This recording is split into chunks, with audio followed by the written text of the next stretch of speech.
buenos días, buenas tardes, buenas noches. Les saluda su hermano Orlando Horacio Machado de Costa Rica, América Central. El día de hoy, estudiando Biblia. Iniciamos acorde a la normativa que el Neuma Santo nos ha direccionado en Antiguo Testamento, libro de Números, capítulo 10, versos 3.5 y 3.6. Dice de la siguiente manera. El 35 dice: cuando el arca se movía, Moisés decía: levántate, oh Jehová, y sean dispersados tus enemigos y huyan de tu presencia los que te aborrecen. El 36, y cuando ella se detenía decía: vuelve, oh Jehová, a los millares de Israel. Estamos en un estudio importante y precioso de las cartas a las iglesias. Estas 7 iglesias que nos habla el Apocalipsis, o usted ha estado en una de ellas, o está en una de ellas, o va a llegar a una de ellas, pero las 7 son el arquetipo de las iglesias a nivel global del planeta Tierra, quiero decir. Es como la condición del cristiano. Es historia del pueblo santo, bendito y escogido de Israel, que estuvo cautivo y esclavo en Egipto, que estuvo 40 años en una jornada que se hacía en 11 días, 40 años caminando por el desierto, y que llega a la tierra prometida. Es el estado de la vida del cristiano. Usted como cristiano o está esclavo en Egipto, usted como cristiano o está caminando por el desierto rumbo a la tierra prometida, o está gozando de Canaán, de la tierra prometida. Entonces vamos con carta a Pérgamo, Apocalipsis capítulo 2, versos 12 al 17. Vamos reduciendo el tiempo y leyendo de una vez. Dice de la siguiente manera: y escribe al ángel de la iglesia en Pérgamo, 2 puntos. El que tiene la espada aguda de 2 filos dice esto, 2 puntos. Yo conozco tus obras y dónde moras, donde está el trono de Satanás, pero retienes mi nombre y no has negado mi fe, ni aun en los días en que Antipas, mi testigo fiel, fue muerto entre vosotros, donde mora Satanás. Verso 14, pero tengo unas pocas cosas contra ti, 2 puntos, que tienes ahí a los que retienen la doctrina de Balaán, que enseñaba a Balac a poner tropiezo ante los hijos de Israel, a comer de cosas sacrificadas a los ídolos y a cometer fornicación. Hermano Orlando, ¿dónde aparece eso? Números, capítulo 25, del 1 al 3, y versos también 31, 16.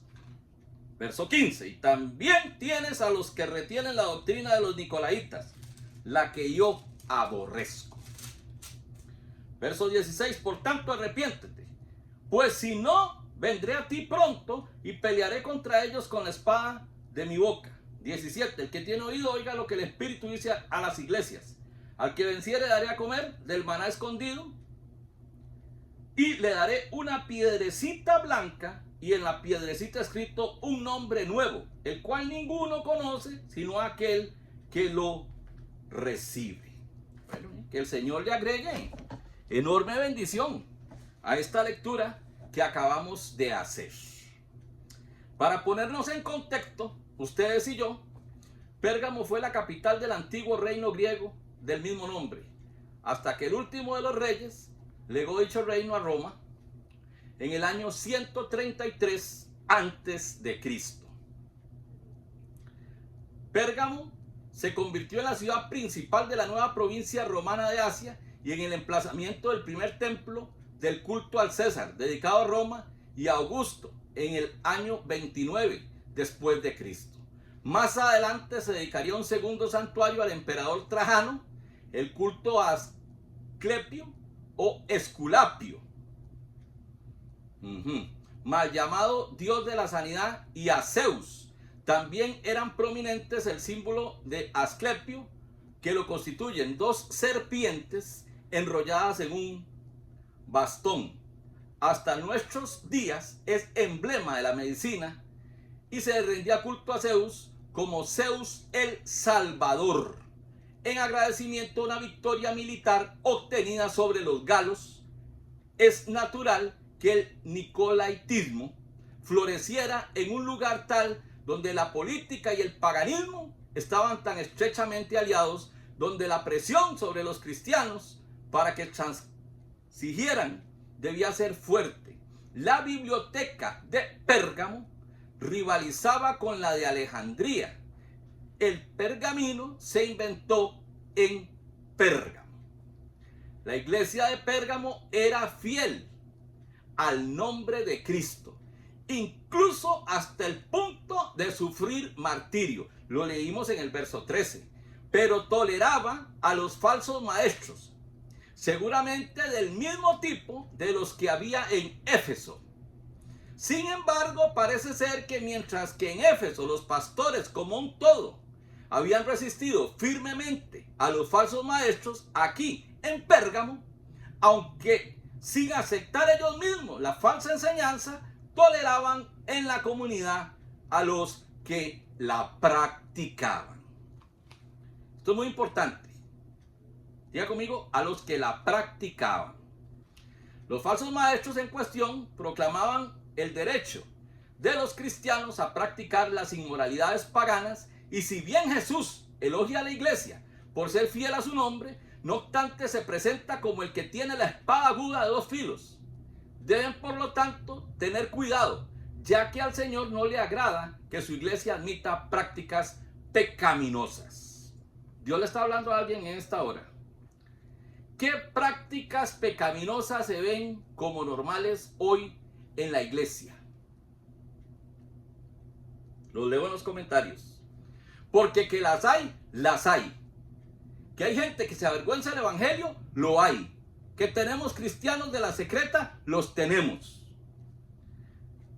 Bueno, ahí leemos que dice, donde está el trono de Satanás. Pérgamo era un centro de culto al emperador, donde se ofrecía incienso a la estatua del mal llamado divino César. Con frecuencia a los cristianos que rehusaban quemarle incienso se les ejecutaba.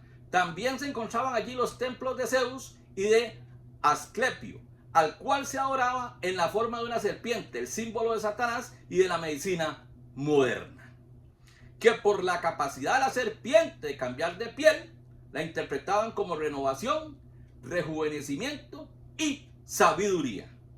Que Jehová lo reprenda.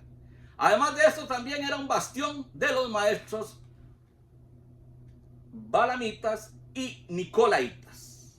Por ser el destacado centro del paganismo y la impiedad, se llamó la ciudad de Pérgamo trono de Satanás. Y Satanás, que estaba preparándose para perseguir a los cristianos de Esmirna, Apocalipsis 2:10, ya había comenzado a hacerlo en Pérgamo. Verso 13, aquí en Apocalipsis 2. Hermano Orlando, ¿qué significa la palabra esta que acabas de decir, bastión? Yo te traigo la verdad. Bastión es, acá lo tengo en mis notas, una obra o fortificación militar que sobresale de una muralla para defender un lugar. En sentido figurado, es una persona o una institución que actúa como defensa firme para defender culturas o tradiciones. Ahí leímos por el verso 14, dice la doctrina de Balaán.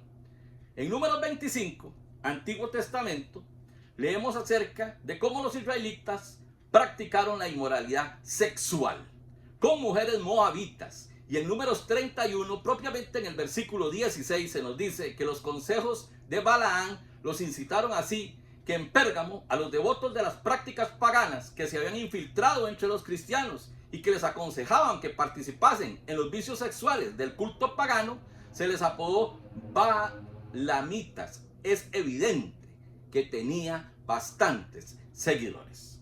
En el verso 17 leemos el maná escondido. La promesa a aquellos que salgan vencedores. Y hermano Orlando, ¿quiénes son los vencedores?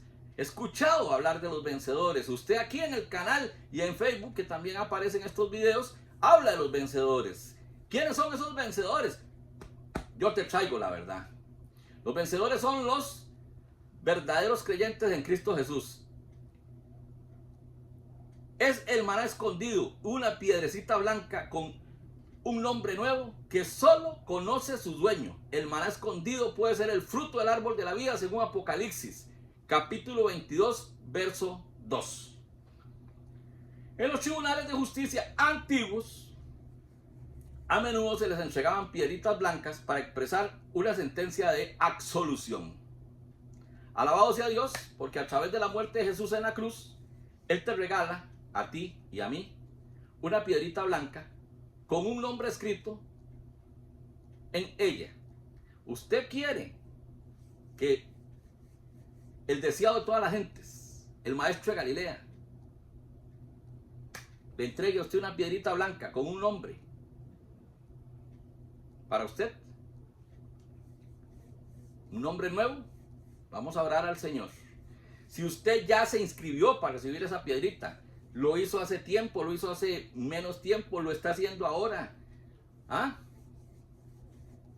Bueno, si usted honró esa profesión de fe, muy bien, hay que seguir por ahí. Pero si usted realmente ha estado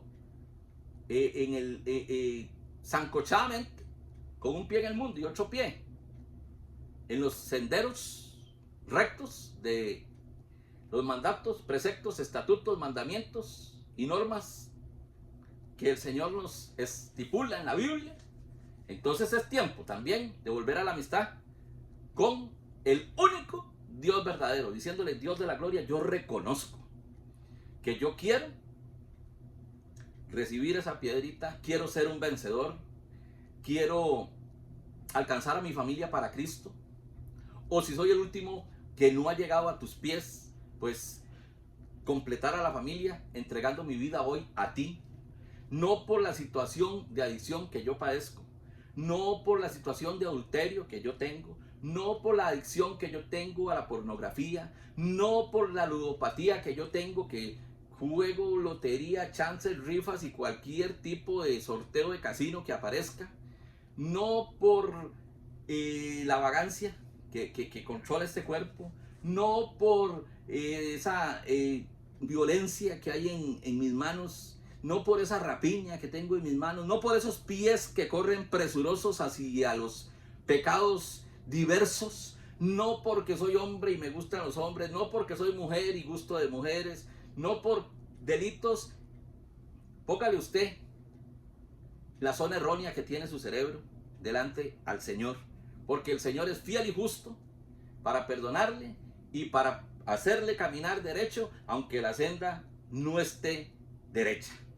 En el nombre de Jesús acepto a Cristo como mi único y suficiente Salvador y lo declaro el Salvador de mi vida. A partir de hoy prometo ser un mejor empleado, un mejor ciudadano, un mejor esposo, un mejor novio, un mejor padre, un mejor hijo, una mejor madre, una mejor profesional, una mejor obrera, una mejor ciudadana, y donde usted me lleve, llevaré la luz de su evangelio. Les bendigo.